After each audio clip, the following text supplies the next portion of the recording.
Thank you all for joining us here, Global Investor Forum. We're going to talk about some interesting stuff about exit options. We're going to talk about the picks and shovels.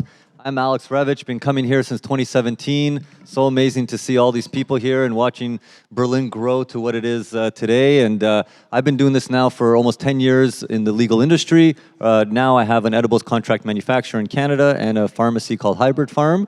And I'm going to let my awesome panelists introduce themselves. Go ahead, Phil. Hi guys, my name is Philip. I work for Entourage. It's not my first rodeo in cannabis. I started in the cannabis industry in 2017. I joined Pedanius, which was the first cannabis wholesaler in Europe, which was later acquired by Aurora, and I became the managing director of Aurora Europe and built the European platform for Aurora. As we all know, Aurora had a quite unique operating model, vertically integrated from seed to sale. And then with Entourage, we came up with a new operating model, which is, at least to me, quite unique.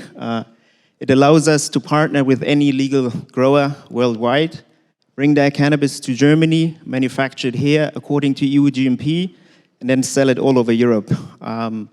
As of today, we've signed long-term agreements with more than 50 cultivators from 18 countries and brought cannabis flowers from Jamaica, Uganda, Uruguay, Portugal, Spain, into German and UK pharmacies.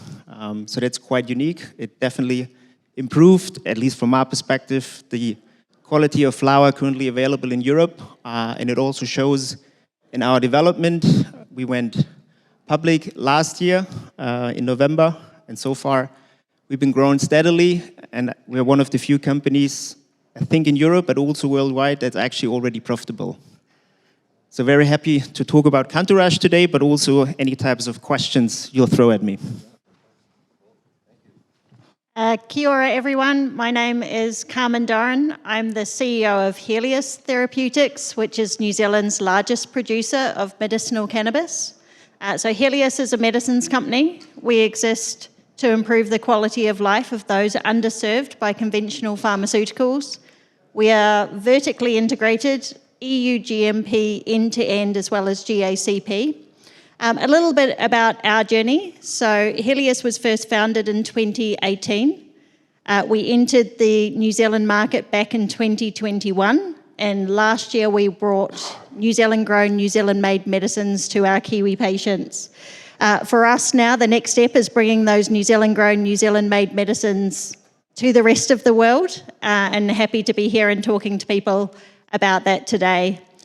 From an investment story perspective, we are 100% New Zealand owned currently. We've had $60 million invested into Helios, 60 million New Zealand dollars, which is around 40 million euros, all through private investment, so individuals who are very passionate about the health journey of our patients in New Zealand. They have high expectations, but they also understand the long game around making medicines. And I think that that's a really interesting point that I can bring to the panel today. I brought 20 IMs with me today. They're all sitting out on the table. There's 2 left. So that means there's 18 people out there thinking about investing in New Zealand. We are at the moment taking expressions of interest for a capital raise later in the year for 5 million New Zealand dollars. The interesting thing, if anyone really loves New Zealand and wants to come and live there, is if you invest $5 million into Helios, the New Zealand government will give you a visa and you can come and live in New Zealand. So we'll see you all soon. So if you're looking to escape your country, you know exactly where to go. Luke. Just a visa or a passport too? Just a visa to start with, but we'll see what we can do. Come see Carmen. Well, first of all, it's an absolute pleasure to be on stage with you, gentleman, lady. Luke Richner is my name. I'm from Switzerland. I'm the co-founder and CEO of a tech company in this space called Cannavigia, where we looked at the global supply chain. We identified a couple of issues that are lack of harmonization, standardization, and all the sexy things in the back end that everybody loves thinking about and putting in the center, and found kind of a common denominator there, understanding that not everything the US does works on a global scale, and created a software from scratch. Fast forward today, we, by coincidence, 18 countries. As of next week, actually 19. They are not the same countries yet. Maybe we'll talk about that later. I think our main, hate the term claim to fame, but we have a 10-year contract with the Swiss Health Ministry for all the pilot projects, so which is the exemption status towards the single convention in the UN that allows for a slow approach towards legalization, the same way Germany is going with model projects, and Holland is going that direction too. And fun fact, we're also doing a round right now, so if anybody has any questions afterwards, no brokers please, I'm very, very happy to talk. That's right. Very cool. Well, quick round of applause for our panelists up here. Thank you. Great group. Yeah. We're going to start with talking about the exit part of this. There is one panelist here that, quote unquote, exited, but people don't understand. Exiting is not like, okay, hey, thank you very much. Here's a bunch of money, and I can just go hang out on a beach and just sip margaritas. That gentleman is right here to my left. Philip they went public recently. A lot of people look at that as an exit. Can you quickly talk about the kind of the process there, and does it feel like an exit? Because I'm going to guess it doesn't. And talk about tomorrow. Yeah, it doesn't feel like an exit, but it was never meant to be. At the end of the day, I just mentioned the first company I worked for was acquired by Aurora. There was a proper exit, and then you had lots and lots of cooks in the kitchen. This time around, we wanted to stay in the driver's seat. So the founders and the management team, we still own more than 75% of the company, which is also a testament of what we did before. So we raised less than 5 million in order to come to a market cap as of today of roughly 130. So we believe in being a bootstrap company.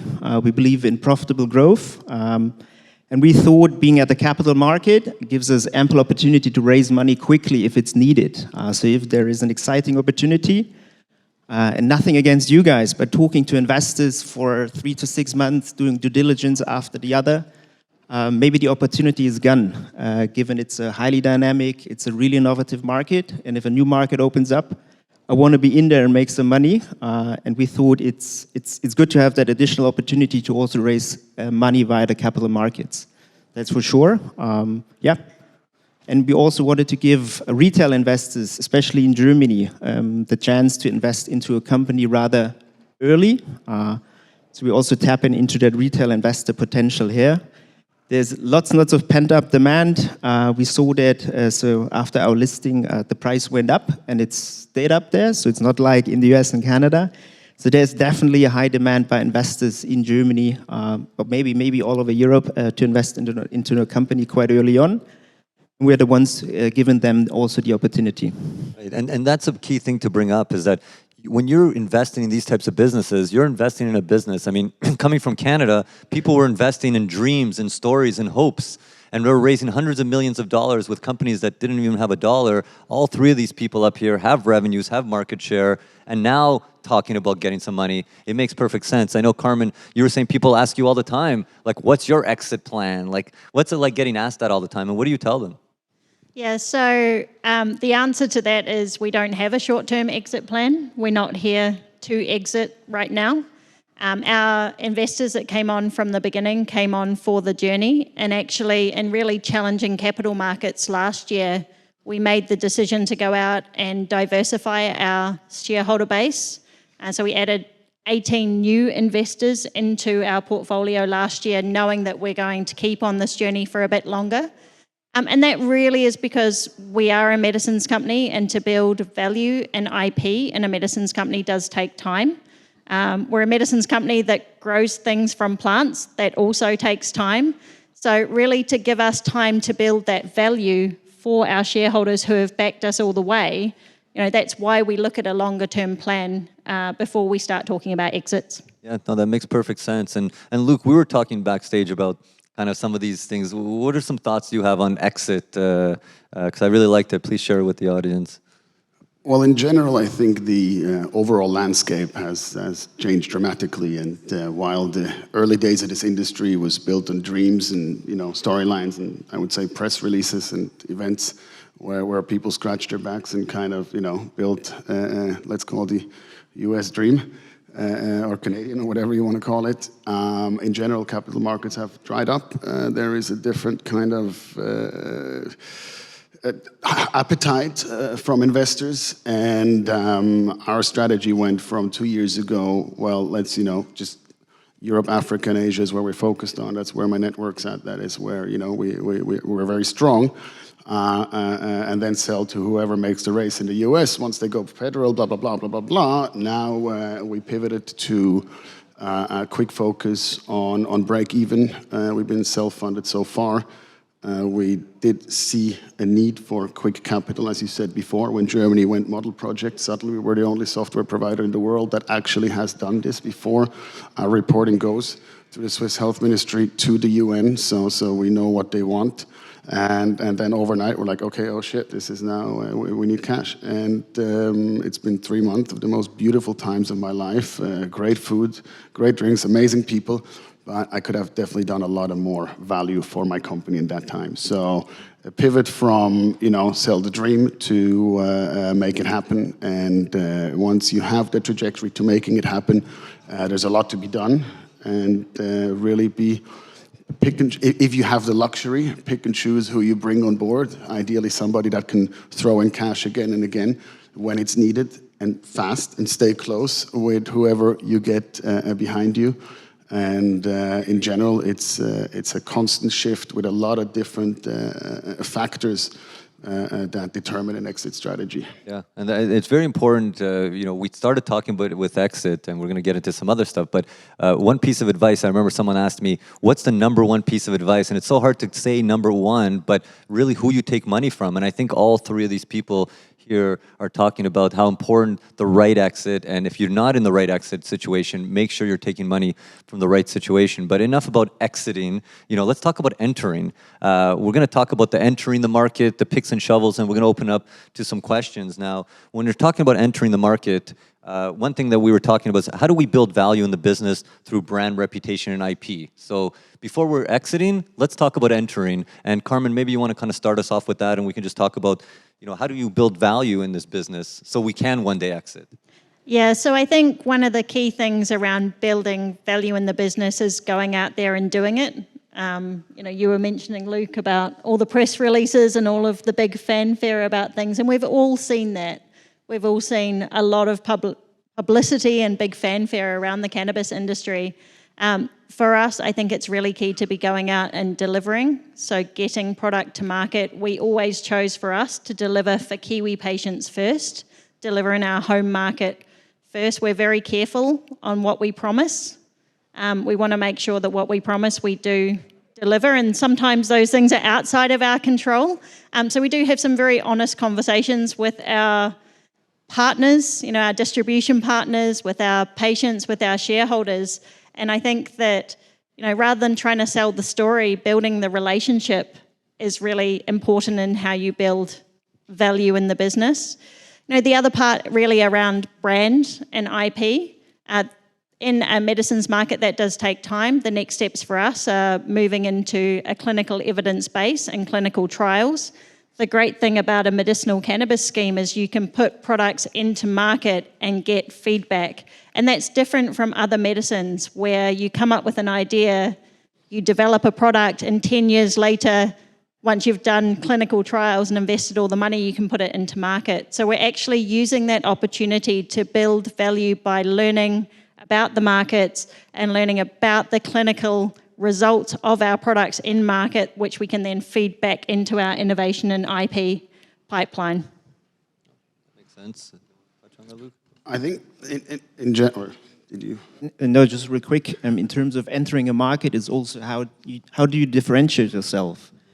And also, I mentioned it's not our first rodeo with Cantourage, as we firmly looked at the supply chain and asked, so where is actually our core advantage? It can't be cultivation, because there's so many excellent growers out there. It's rather about manufacturing or knowing the regulatory framework in Europe. That's why we came up with the model. Let's partner with the best growers out there, get their product to Germany, and then we take care of the rest, which is actually quite challenging, because the framework differs from Germany to Poland to the UK. But that's what we've been doing for the last 6-7 years. We didn't cultivate, but we did the rest. And that's why we came up with the new model, which was very unique when we launched it in 2021. And that's part of a success story at the end of the day. There needs to be a differentiator. Yes, and that's a good point. And you're investing in people and their experience and their ability to differentiate. That's a really good point. Luke? That's why you should never let somebody else take a question when you actually had a great answer for it. But actually, the differentiating factor also goes for investors. What is your niche? What's your added value? What can you bring to the table for a company? I'm looking at everybody right now. No, in the end of the day, it goes, yes, from our side, from the industry, we have to find our niche. We also have to then be agile, lovely word, and kind of like pivot a little bit. I wanted to do global supply chain management, and now I have a software company. Which works, luckily, for us. But don't be too agile. Kind of try to stick within a bit of the boundaries of what you know. And I think the same goes for investors. It's not just here is $1 million or 10 or whatever. By the way, $1 million or 10 is a lot of money in Europe. It's not a lot of money in the US, but find someone that can spend this sensibly. First, and really, what is your added value? What can you bring them? Can you bring them network? Can you bring them more capital down the line? Can you bring them advisory in which direction? And this is something that I think gets lost on both sides. And then we're here, one hand side, yes, we're taking the side of the industry here, but for me, what I'm looking for in an investor, I want him to tell me, look, I'll bring you this, this, this, and this. Because just to get cash, yes, of course, cash is king, and it's very important. But from the side, from our side, this USP, as you call it, goes both ways, and this is what I've been missing in the last 3 months of talking to people. It's like, well, what do you need more than money? And I'm like, yeah, absolutely. It's called smart money. And sticking with you, Luke, you know, we had a conversation recently, and I know Luke doesn't take it the wrong way. We talk about the not sexy part of this business. You know, everyone wants to talk about all this genetics and growing and the flower and all this fun stuff, but actually the important part about investing is making sure that the not sexy stuff is really taken care of. And Luke, sorry to talk about software as maybe not the sexiest thing, but it's so critical to all this. And you're the first person, if you can touch on certification and how software helps with it is so critical. Like we were talking about backstage that you can't even get insurance if you're not compliant and the software which helps you with it. So you might not realize how important something not so popular is, and you might not even know about, but it's critical, and don't invest in businesses that don't understand that. So maybe, Luke, if you can kind of start us off with maybe not the sexiest topic from such a sexy gentleman like yourself, but please go ahead. Thank you.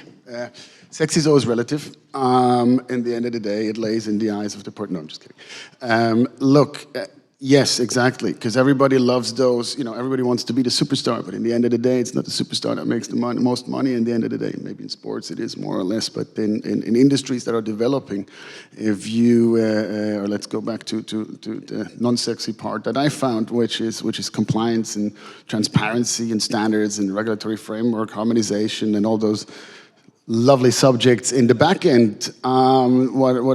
If I do a little detour there with the insurance thing that you threw in, it's really nice to get 20 million to make a facility and grow cannabis without anybody buying it. At some point you have to sell it, at some point you have to ship it somewhere, at some point you want it to be shipped with insurance, because otherwise, you know, if something happens and by chance, cannabis is prone to things happening that are not planned. So you need to really, you know, factor in everything. And the amount of money that, or the amount of companies that I spoke to on 4 continents and 18 countries and so forth that have raised, and I almost said tons, you know, lots of money, and then go like, yeah, but why should I pay for compliance? And I'm like, you do one wrong batch and you lose your license and everything is gone. And you want to really skimp out like that fraction of your investment on that one important part, that if you do it right, you go into a bank with a de-risking kind of like reporting and say, look here, give me, you know, finance bits and pieces of my, be it letter of credits and, you know, and the supply chain and so forth, and or you can just go and raise money again for that. But that is in everybody else's own interest to see what they want to do. And insurance, in the end of the day, which industry do you have shipments worth a couple of $1 million, depending on the volume and that you ship from? You said before Jamaica, Uganda. Let's throw Zimbabwe in there and then go to insurance and say, I want to ship cannabis from these countries to where we're at. So it really helps if you have a Swiss software with a Swiss de-risking aspect that is accepted by the Swiss Health Ministry for recreational, no, just adult use pilot projects. No, but really put some thought into it. What can you bring into your production flow, whatever, supply chain, to really let it flow afterwards. And it's usually the unsexy things. No, very good point. Any other kind of picks and shovels or auxiliary businesses that you want to just touch on that you think maybe is not as popular or people are excited about but are still so critical to your businesses? I don't know, anything that you can think of? Yeah, so I can add an example there around banking. So we changed our bank last year to one that was going to better suit our needs as we go into the next phase of growth. To work with our new bank, the Bank of New Zealand, they had to change all of their policies to be able to work with medicinal cannabis, but they chose to do it because it is a new industry that they really support and they have high growth in. And we work with them as a really strong partner. So they support us with our FX hedging, for example, but they also support us with capital raising and introducing us to some of their high net worth individuals. They support us with their connections, which then help with things like insurance. And so I think, there's a lot of things to sit behind from a partnership model. And when we talk partnerships in this industry, we're often talking about the physical partnerships, the movement of goods and materials, but the partnerships on the services side can really help move your business forward or make your life really, really hard as a CEO if you have to spend a lot of time managing that partnership. It's something that your customers don't see, it's something that your investors don't see, but actually you can't run a business without some of those service providers, whether it is software, banking, insurance, logistics, all of those pieces have to work to be able to deliver. And I'm really happy you actually touched on it because we want to talk about the elephant in the room that, this morning I heard a lot of kind of frustration around a lot of different stuff, but the elephant in the room is the challenges of actually getting the money right now. I mean, we were talking backstage about the importance of being even keel and profitable rather than being at the mercy of investors. There's a lot of importance about being nimble, and the ability to pivot is so critical in an emerging market while we're pioneering this thing. So the question that we have is, what are the key focus areas in challenging economic conditions when capital is scarce? It would be nice if we just raised money like we did in the past, but what can you all maybe suggest until all the money's being thrown at you? How do you survive long enough until you can make some money and potentially exit? Luke, you look eager to jump in on this one. Yeah. We just, I guess we're in the end of or tail end of the first bust. You had the second one. It's called the bell curve. Then you have M&A. Which is all lovely people coming in telling you what you can't do, and then they tell you, drive you into the ground and bring 3 companies together with forgetting the company cultures, and then M&A, blah, blah, blah. So from an industry standpoint, in those moments, partnerships go a long way. And maybe try to understand, how can I add value there? What am I really good at? I don't have to do it all. And this is a big problem about the cannabis industry. Everybody wants to do it all. And this vertically integrated, model worked wonders in New Zealand and worked wonders in Canada and the US, but it's not really how the world works. So really find your niche. What is your actual USP? Are you, do you do clones best? Do you contract manufacturing, contract farming, whatever? Find strong alliances, and capital is not going to be flowing in bulk over the next couple of years, or at least that's what every economist out there will tell you. Every investor will tell you, no, next year, everything's going to be fine. But there's a strategy behind that. So really, partnerships is my answer there, and maybe, cut the ego a bit back here and find long-term alliances. And survival mode is at the moment what I think is key for many industry players. Yeah, survival mode, that's definitely good advice. Carmen and Philip? That's our operating model. So we believe in partnerships. So our cultivators, they are partners, they're not suppliers. So we basically work together to get the best product available into any medical market. So that goes a long way though. So if something doesn't go according to plan, it's still a partnership. We can work it out at the end of the day. If you talk about supply agreements, suppliers, it's difficult to if you're in a challenging situation. And also, again, so back in my Aurora days, we had to do it all ourselves. So nobody's an expert along the full supply chain. Focus on what you do best, provide a value add for your partners, and then I think you're in a pretty good position. And at the end of the day, everybody wants to grow, but try to be profitable as quickly as possible. So, because you're not at the mercy of investors, and then you're again in difficult situation trying to raise money quick. We never wanted to be in that position, so that's why we're adamant on growing profitably at the end of the day. Yeah. And Carmen, it was awesome what you said about the support from the bank, and it was awesome hearing your story of how the government is supporting you. I mean, in Canada, I can tell you that the banks were very difficult, even were federally legal, and they give a hard time for cannabis companies to come. And when I was executive director of our trade association, we met with the banking association, and they said the number one concern from the banks is they don't know who's legal and who's not. And I said, oh, really? Because here's a link to a website that has a full list of who's legal, and they can send you a copy of their license. So, you know, we're not buying that. So, but that's awesome that you're getting the support of the bank. Is there any other kind of thoughts of what people can do when the banks are maybe not so supportive? Not everyone is as lucky to have the support like in New Zealand, but any kind of thoughts on that? And then we'll take questions from the audience. Yeah, so back to the support that we get from the government. So a big shout out to New Zealand Trade and Enterprise. Shout out to New Zealand. Are they back there? Shout out New Zealand. That man over there. Way to support your industry. Can we come and raise money? So New Zealand Trade and Enterprise do have an investment arm, and Helios has been certified under the Active Investor Program, which is where I say you can get a visa if you come and invest in Helios or in the other companies in New Zealand.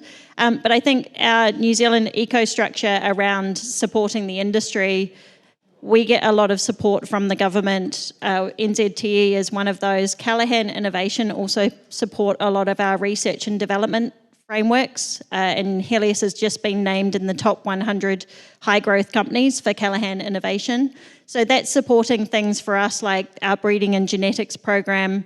It supports some of our purification, new technologies that are coming online. It also supports our talent. So we have 3 PhD students who are developing products who are mainly funded by the government in New Zealand.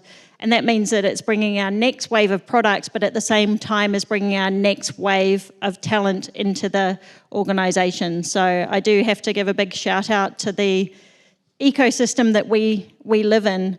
Back to the point around, you know, what do you do in these really challenging times? Then whether it's support from partners like government or from your existing shareholders, that's really important. But I would absolutely agree, get to break even as fast as you can. Focus on what gets you there so that you're self-funding and you can invest then in the sexy and fun stuff yourself.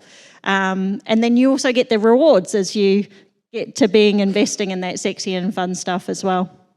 I think it's a very, very good point. I'm happy to hear New Zealand is that forward thinking. Actually, Germany is also, I know 2 people in the room here who got 20% grants for their facilities. R&D is usually something that is always also very much supported. You can get tax breaks, but you got to go there and talk to them. They don't come to you and just throw it in your face. So there are a lot of programs. Switzerland is where I'm from. There's nice programs. Europe has Horizon 2020. So there's a lot of different kind of approaches for, let's call it, alternative financing. And it's the government's job that when they have a business that is functioning and giving jobs to make sure that it kind of doesn't go bust. So don't underestimate how much you can do in that last stretch before you get completely desperate. But again, you have to do it proactively. Find someone that supports you either internally or externally for that. Yeah, and really important point is, you know, sometimes you need the experts, like consultants, to help you apply for these grants. Like, no, they're not going to knock on your door and say, hey, can we give you some money? Sometimes you have to call them, but you have to know what to say. There's people who that's their job, is to know how to push those buttons to get those type of grants. And they work with all other industries. And you know, maybe they're not calling on you as a cannabis company, so you might have to seek them out. And I like something that Carmen also said. Here we're talking more about investment and money, but it's also investing in people and education and all these other investments that might not turn into money the way that, oh, we're going to build a 1 million square foot facility. It's going to cost $50 million and we're going to invest in it. But you know what? If you take a fraction of that, invest in people, invest in research, invest in things that, you know, you're planting the seeds now for an industry down the road, you can really reap those rewards. So that's a really good point. And again, shout out to New Zealand for realizing that, and hope more governments kind of realize that these things take time and they're going to reap the benefits if they actually do some investments now. So excellent. And yeah, opening up to questions from the audience. All right, let's hear it for the panel one more time.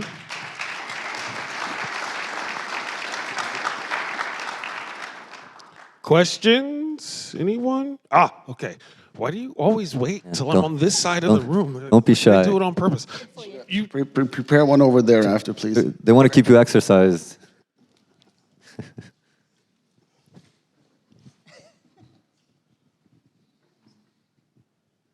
Often when private investors are considering an entry into new business or a growing business, the first question that they ask themselves at entry is how we're going to exit, right? So in your experience, when you speak to private investors, what type of exit options are they discussing, and what type of exit options are you seeing for yourselves and for them? Is it trade sales to whom?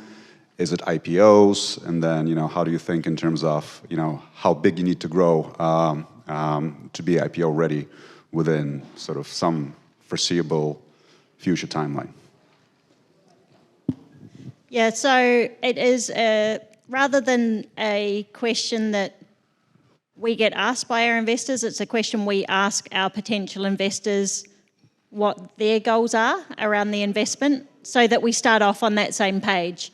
And that really helps us to understand what they're looking for in terms of value in the business in those very early conversations, rather than getting all the way down, the courting process and then realizing that you have different expectations around timing and exits.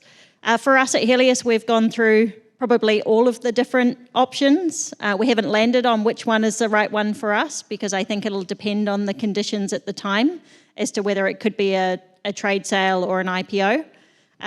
So it really will depend on the value that we build in the business over the next 3 to 5 years, and also what the international market looks like. New Zealand is quite a small place. So we have 5 million people. We have 3 publicly listed cannabis companies in New Zealand. I think 2 of the 3 are here. You'll get to meet them over the next few days. And we are privately owned. So we see both those business models playing out in the New Zealand market, and we'll see how that progresses and what we can learn from that as we go. Excellent point. Another question for Carmen. Great conversation so far, by the way. So, Carmen, I had the pleasure of getting to connect with you before the conference, and one of the things that I was really impressed with was your true patient-centric approach. And you told me that the market is growing really quickly in New Zealand because stigma is dissolving more quickly than you expected it to. And I was wondering if you could talk a little bit about why you think stigma is dissolving and perception is changing, and what you and your other companies have done to help support that work. Yeah, absolutely. So my favorite thing about being CEO of a medicinal cannabis company is the emails I get back from patients. So I've worked in medicines most of my life, but I've never actually had those emails from patients to tell me good news stories. Normally you just hear from patients when something has gone wrong. And I think that's a really powerful thing, that when patients are able to access medicinal cannabis and get life-changing experiences, they actually go and seek out my email to tell me that and to say thank you, but they also tell their friends, whether it's over coffee or over the back garden fence. So a lot of our demand in New Zealand is patient-driven. In New Zealand, any doctor can prescribe medicinal cannabis for any condition, and that's for CBD and for THC. And our doctors are learning about medicinal cannabis. In some cases, they're referring people to specialist clinics, which are also growing.